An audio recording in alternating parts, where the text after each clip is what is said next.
Your support matters. With 90% of our viewers yet to subscribe, we need your help to keep creating engaging content. Please subscribe and hit the notification bell. Let us know where you're watching from. Leave your city in the comments below. It's strange how silence can feel deafening when your world is unraveling. I sat alone in the dim glow of my office light, the rest of the building dark and deserted after hours. My heels had long been kicked off under the desk, and my once straight blouse was wrinkled from a day that felt like it never really started. In front of me sat a photograph, our family, taken years ago on a beach in Santa Monica. My husband, Daniel, stood tall with that signature smirk of his arm around my waist.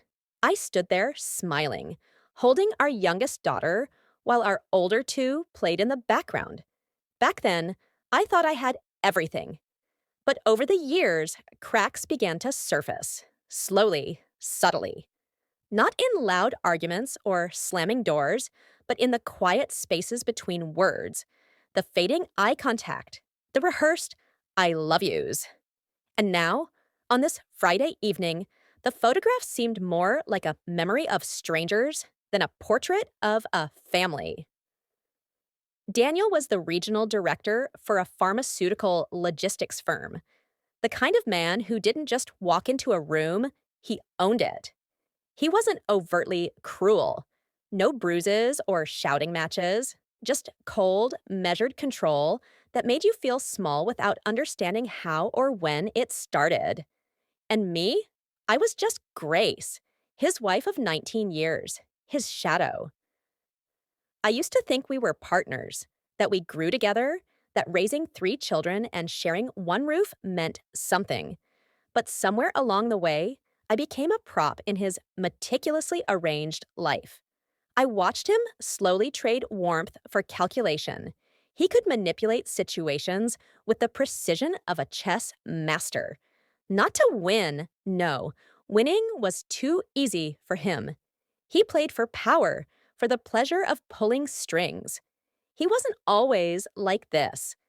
Years ago, he was kind, funny, curious about the world. We'd stay up late watching documentaries and eating microwave popcorn. He used to run his fingers through my hair and whisper about growing old together. But power does things to people. When Daniel got promoted, something changed. He didn't just manage people, he studied them like puzzles to be solved, twisted, and controlled. And I faded. The past few months had been worse. Every Thursday, he traveled to meet with various sales teams across states. He insisted it was essential, that his presence ensured productivity. I never argued. In fact, I welcomed it. Thursdays became my own little pocket of freedom, my girls' nights. The only night I could breathe without his eyes on me. But that Friday night, something had shifted. He came home later than usual. I was in the kitchen, sipping tea, wearing a silk blouse I hadn't put on for him in years. Not because I was waiting, just because I liked the way it felt against my skin. When he walked in, he paused at the doorway, scanning me the way he might study a client he intended to manipulate. "Interviews go well?" I asked, not bothering to mask my boredom. "Scheduled for Monday. Everything's lined up," he replied with a hollow smile. There was always something about him that unnerved me, especially when he looked calm. It was never true calm. It was calculation. I didn't ask anything more. I didn't care. We made small talk, sat through a quiet dinner, then pretended to watch television until bedtime. We had perfected the art of being strangers. But it was on our weekend family trip 2 weeks ago when things truly started to unravel. We'd gone to Nashville, his idea of normalcy, I suppose. We visited the Grand Ole Opry and took staged photos. On the drive back, we stopped at a place called Lambert's, famous for flinging hot dinner rolls across the restaurant. The kids laughed like it was the most magical thing they'd ever seen. I smiled for them, for appearances. Daniel didn't laugh. He barely spoke. On the drive home, I turned off the music. I had to know. Maybe I was reckless. Maybe I was fed up with the silence. Daniel, I said, gripping the steering wheel tightly. Have you ever thought about cheating? I expected denial, maybe anger, but he was still for a moment too long before he responded. Why do you ask? Because I wonder sometimes if stepping outside the marriage might help clear the fog. We live like coworkers with a shared mortgage. Maybe something radical could wake us up. He didn't flinch. He turned slightly, looked at me like I was a suspect in one of his mental games. That's an odd thing to suggest, he said calmly. Is there something you want to admit? I shook my head. I didn't. But maybe I wanted him to feel what I had been feeling. Uncertainty, loneliness, suspicion. I'm just saying maybe we need to redefine what fidelity means. It's not the 1950s anymore. He paused again, and his next words chilled me. If that's something you truly feel you need, then do it. You have my blessing. I glanced at him. That smirk again. He wasn't offended. He wasn't shocked. He was expecting it. We rode in silence for over an hour. He didn't, reach for my hand. I didn't offer it. I knew something deeper had shifted. He wasn't just prepared for infidelity. He was orchestrating something. By the time we got home, my heart was pounding for a different reason. My children rushed to greet us, their faces beaming, oblivious to the tension we carried in our silence. I kissed them all goodnight and excused myself to bed early. The next morning, everything collapsed. Daniel left the house early, claiming he needed to help his father with a project. I didn't believe it. His father barely trusted him with a screwdriver, let alone a repair job. But I played along. That's what I'd been trained to do. By noon, my phone buzzed. It was from his mother. We need to talk, urgently. It's about April. April, our youngest, our curious, bright, too wise for her years daughter. My heart stuttered. I called back immediately. Grace, she said, her voice shaking. Please don't panic. But, you know those genealogy kits we ordered as a joke last Christmas? Yes. We submitted one for April, just for fun. I froze. There's a woman who matched as a close relative, claims to be April's grandmother, but not from your side, or Daniel's. I swallowed. That can't be right. She says her son, Luke, is April's biological father. Grace, isn't Luke your boss? I sat down. The floor might as well have opened under me. Luke, district attorney, respected, powerful. And yes, the man I once made the mistake of turning to when Daniel was away too much. It wasn't an affair, not in the physical sense, but there was a connection, emotional, forbidden, brief, but never consummated. Not that I remembered. My body went cold. She must be mistaken, I whispered, but the DNA wasn't lying, and neither was the chaos that was coming. I spent the rest of that Thursday night sitting in my car, watching the dark outline of Luke Barrow's house through the windshield. The neighborhood was quiet. The occasional flicker of lights through curtains or the slow hum of a car passing by was all that reminded me the world was still moving. But for me, time had slowed. My hands gripped the steering wheel like a vice, my knuckles pale against the black leather. Inside that house, my wife, the mother of my children, was laughing, drinking, touching another man. And not just any man, but her boss. A man I had shared handshakes and small talk with over the years. A man who had no idea I now held the strings. At around 1:30 in the morning, the lights finally dimmed. I waited another hour before driving off, careful not to attract attention. By the time I reached home, I moved silently through the house, passing the hallway where our wedding photo still hung. I stared at it for a moment. The glossy print had faded with time, but our smiles were as wide and perfect as ever. Almost too perfect, like everything else she curated in our lives.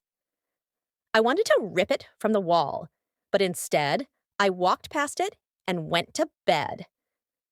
Grace came home the next morning around 6:45, her hair slightly undone, her voice chipper as she claimed she'd stayed the night with her old college roommate who had just moved back to town. I nodded, sipping coffee. I didn't challenge the lie, not yet. It was too early for confrontation. I needed the full picture. And when I made my move, it would leave no room for doubt. The next few weeks, my routine changed. I stopped needing excuses. David handled the regional visits, and I used Cheryl's beat-up Taurus to shadow Grace every Thursday night. Every time the same pattern unfolded.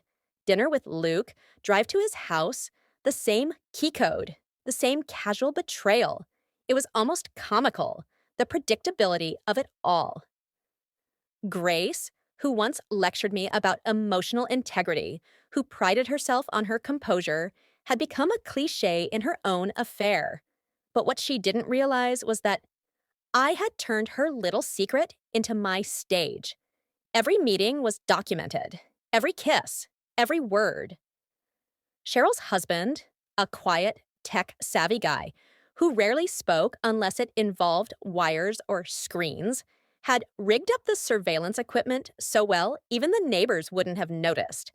I started organizing the evidence. Edited clips, transcripts, locations, dates. My assistant, Kathy, discreet, loyal, and sharp, helped me index everything. She never asked questions. I suspect she had seen enough over the years to stop being surprised by anything. One afternoon, as I was reviewing footage, Kathy walked in with a troubled expression. She hesitated in the doorway, holding a file in her hands. "Sir, there's something you should see." I raised an eyebrow. "Go on." She stepped closer and placed a printed email on my desk. It was a forwarded message from an anonymous source. The subject line read, "You deserve to know the truth." The email contained a string of photos, old ones, clearly scanned from physical prints. One showed Grace and Luke at a Christmas party, long before we were married. She was seated on his lap, both of them red-faced with alcohol and laughter. Another showed them kissing behind a curtain at some formal event. The timestamps, although partially blurred, dated back to a year before we had even met. I leaned back in my chair. So it hadn't started recently. Grace and Luke had history. Deep, tangled history. That night, I didn't sleep. I sat in the living room long after the house fell silent, thinking of every conversation Grace and I had over the years. Every smile, every intimate moment. Had it all been built on lies, or had she, at some point, genuinely tried to move on, only to fall back into his orbit? I didn't know, and honestly, I didn't care. What mattered now was how I played my hand. On Sunday morning, as Grace was prepping for her weekly brunch with her sisters, I walked into the kitchen with a calm, practiced air. I leaned on the counter and watched her spread cream cheese over a bagel. "Thinking of changing careers," I said casually. She paused, the knife hovering mid-air. "Really?" "Yeah, I've been wondering what it would be like to work in law enforcement. Maybe the DA's office." She gave a short laugh. "You're kidding."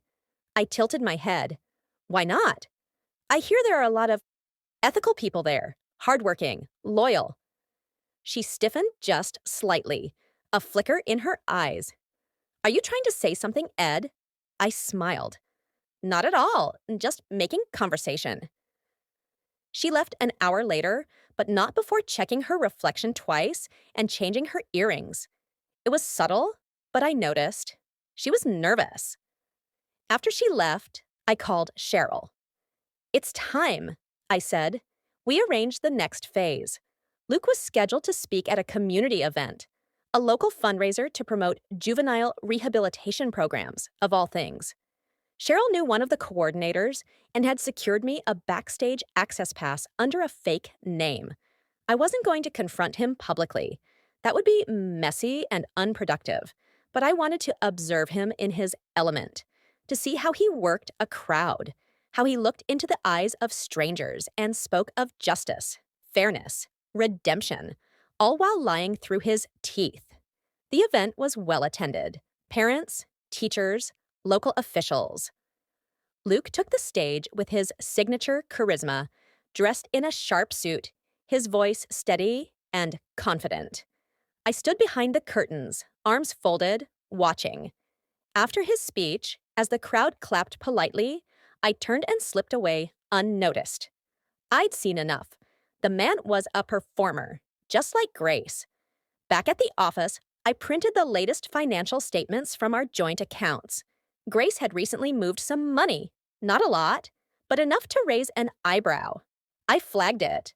I also found several gift purchases, designer scarves, an expensive watch, 2 bottles of vintage wine, all paid for with a secondary credit card she never told me about. She was preparing for something, maybe an exit, maybe a confrontation. Either way, she had no idea how far ahead I was. The following Thursday, I didn't follow her. I had something else in mind. Instead, I called Luke. He answered with his usual smooth voice, clearly not recognizing my number. "Mr. Barrow," I said, "it's Edward Adams. I believe we share a few personal interests." There was a pause, then a cautious, "What can I do for you, Mr. Adams?" I kept my tone light. "I'd like to talk, in person, just a quick conversation, neutral ground, no drama." He hesitated, then agreed. We arranged to meet at a quiet bar on the outskirts of town, the kind of place where people went to disappear. I arrived early, ordered water, and waited. When Luke walked in, he looked composed, but when he saw me, that composure faltered. Just a little, enough to confirm everything. I gestured to the seat across from me. "Relax," I said. "This isn't an ambush." He sat down, folding his hands on the table. "You've got my attention." "I know about you and Grace," I said plainly. "I know about the Thursday nights, the trips, the past, and I know about April." His mouth opened, then closed. A muscle in his jaw twitched. "You've been with her for years," I continued, "maybe even before me. But you kept her on a leash, a quiet little affair, tucked into the shadows, and now she's decided she wants something more. But here's the thing. I don't care about your feelings. I care about control." He leaned back, eyes narrow. "Are you threatening me?" "No," I said calmly. "I'm giving you a choice." I pulled out a small folder and slid it across the table. Everything's in there: photos, video, audio, transcripts, all admissible, all documented. If I decide to take this to court, which I will if pushed, you lose your position, your reputation, and possibly your freedom, depending on how this shakes out. Grace? She loses everything: custody, the house, public image. He didn't open the folder. He didn't have to. He knew what it meant. "So, what do you want?" he asked, voice low. I smiled. "For now, nothing. Just stay out of my way, and when I'm ready, you'll know." I stood up and walked out, leaving him there with his hands still folded, the folder untouched. The air outside felt clearer, cooler, the kind of air that came right before a storm. And I was ready to bring one. Grace still had no idea what was coming, but the pieces were in motion. All I had to do was wait, and then strike. The days that followed were quieter than I expected. Grace continued her routine, oblivious to the storm forming just outside her carefully crafted world. She kissed me goodbye in the mornings, made dinner a few times a week, even suggested a weekend getaway to reconnect. I played along, nodding when necessary, smiling when appropriate, and letting her believe the illusion she was living in was still intact. But I was already gone. Emotionally, mentally, I had left weeks ago. It was strange, in a way, watching her lie so convincingly, so effortlessly, while knowing I held every detail of her secret life in the palm of my hand. She didn't know that I had copies of every receipt, every hotel reservation, every whispered confession between her and Luke. She didn't know that her phone calls had been recorded, that her movements had been tracked with precision. She didn't know that I was no longer angry. I was calm, cold, ready. One evening, after the kids were asleep and Grace was folding laundry in our bedroom, I sat across from her, watching her fingers move. Have you ever thought about what it would take to lose everything? I asked. She looked up, confused. What do you mean?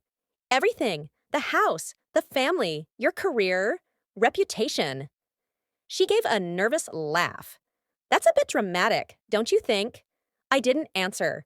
I just kept my eyes on her until she looked away. I could see it then. The first real crack in her confidence. 2 days later, I made an appointment with my lawyer, a calm, steady man named Willis, who had handled my business contracts for years. When I laid out the situation, he blinked slowly and asked me one question. Do you want this to destroy her? Or do you want to walk away with everything? I paused. Both. He gave a slow nod. Then we'll move carefully. The plan was simple. Grace wouldn't see it coming until it was too late. First, we separated our accounts. Quietly. The house was already in my name, something she had never questioned because, in her words, I trust you. Ironic, considering. I made sure to protect all the assets that mattered. My business, the savings, the investments, the college funds. Then came the evidence package. I sent it to Luke, not Grace. It arrived in a manila envelope on his desk one Monday morning.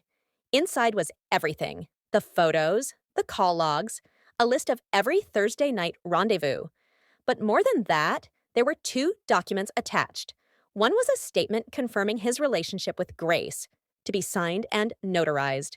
The other was a mutual non-disclosure agreement, ensuring that if he cooperated, the information wouldn't go public. I gave him 72 hours. He responded within 24, signed everything, sent it back with no objections. He knew the cost. After that, it was just a matter of time. On a warm Thursday afternoon, Grace came home early. I was in the kitchen, sipping tea, when she walked in. Her face was pale. She didn't greet me, just stood in the doorway with her purse still on her shoulder. You went to Luke, she said. I set my cup down. Yes. Her voice shook. Why? You already know the answer. She stepped closer, eyes wild. What do you want from me, Edward? Do you want to scream? Throw things? What? Just do it already. I shook my head. I'm past that, Grace. I don't want revenge. I want clarity, honesty. She scoffed. Now you want honesty? I stood. Yes. I want to know when it started. Before we were married? During? Did it ever stop? She opened her mouth, then closed it. Finally, she whispered, It started before you and I met. But I ended it. For a while. Then we ran into each other again after the promotion. Things just happened. You mean you let them happen? She flinched. I gave you everything, I said. Built a life for us. Trusted you. I didn't plan this, she whispered. No, I said. You just lied every week and hoped I was too blind to notice. Silence stretched between us. What now? She finally asked. I walked past her and placed an envelope on the counter. Divorce papers? I already signed them. You can have your lawyer look it over, but you won't be getting the house or the kids. I've already filed for full custody. Her face crumpled. You can't do that? I can, I said quietly. and I will. She sank into a chair, hands shaking. I'm sorry, she said, almost inaudibly. I didn't mean to fall back into it. I didn't know how to stop. I looked at her for a long time. The woman I had loved, the woman I had built a future with, the woman who had chosen someone else, over and over again. You had so many chances to stop, I said, but you didn't want to. Tears spilled down her cheeks, but I felt nothing. Later that night, after she left to stay at her sister's, I sat in the quiet of the house. Our house. The children were asleep. Their lives, I hoped, would be untouched by the chaos we'd hidden from them. I walked through the rooms, the living room with its carefully chosen decor, the kitchen where we'd once laughed over burnt pancakes, the hallway lined with family photos. It all felt like a museum now, a display of what used to be. I wasn't broken, not anymore. I was free. Weeks passed. The divorce moved forward without resistance. Grace didn't fight for the house. She didn't fight for custody. Luke, predictably, cut off contact with her. Whether out of guilt or fear, I didn't care. He stepped down from his public position a month later, citing personal reasons. It was in the local paper, but buried beneath more pressing news. Grace moved into a small apartment across town. She saw the kids on weekends. She tried to be involved. I didn't stop her. But things were different now. She had betrayed more than a marriage. She had betrayed a life. And some things can't be rebuilt once broken. I focused on healing, on being present, on creating a life that no longer depended on anyone else's approval. People asked questions, neighbors, friends. I never gave details. I didn't need to. The truth had already done its work. And in the end, that was enough. I didn't need revenge. I didn't need public humiliation. All I needed was the truth and the strength to walk away from a woman who had never truly been mine. And now, finally, I had both.